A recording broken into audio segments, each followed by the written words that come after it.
आज आईच्या शेवटचा पालखीचा दिवस आणि आम्ही आज आईचं दर्शन घेऊन निघालो पालखीचं बी दर्शन घ्यायला. पुजाऱ्यांनी पालखीची बी तयारी चालू केली. सासनकाठी घ्यायला तर गडी लागले तर मागच. तर मित्रांनो, आज आईच्या पालखीचा शेवटचा दिवस, तर दर्शन घ्या, कारण हे दर्शन पुढल्या वर्षी जेव्हा काही मिळणार नाही.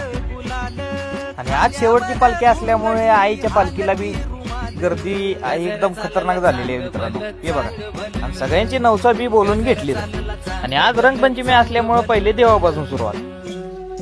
तर देवावर रंग उधळायचा पुजाऱ्यांना मान असतोय, त्याच्यामुळे पुजाऱ्यांनी चालू केलेलं. आणि आईची पालखी एकदम उत्साहानं नाचवत होते. आणि तेवढ्यात आपले मामा सात्यावरून आलेले तर पूजेसाठी. आणि पुढचा विषय लय बेकार, कारण आईच्या नवसाचं नवस पेड करायसाठी सगळ्या बाया लागलेल्या आहेत कामाला. तर हा विषय तुम्हाला माहिती नसेल, हे इंगाळ साईडला काढायला लागले, कारण नवसा असते ते अंगावर ओतून घ्यायचं इंगाळ, हे बघू शकता. ही प्रथा पिढ्यानपिढ्या चालत आलेली आहे. आज रंगपंचमी असल्यामुळे भावाला कलर लावलेला कोणी ते काही निघतच नव्हता. गाडी धुतोय काय निघणच झालाय. तर धन्यवाद मित्रांनो, भेटूया पुढच्या व्हिडिओमध्ये. आणि भावाला फॉलो आणि लाईक करायला विसरू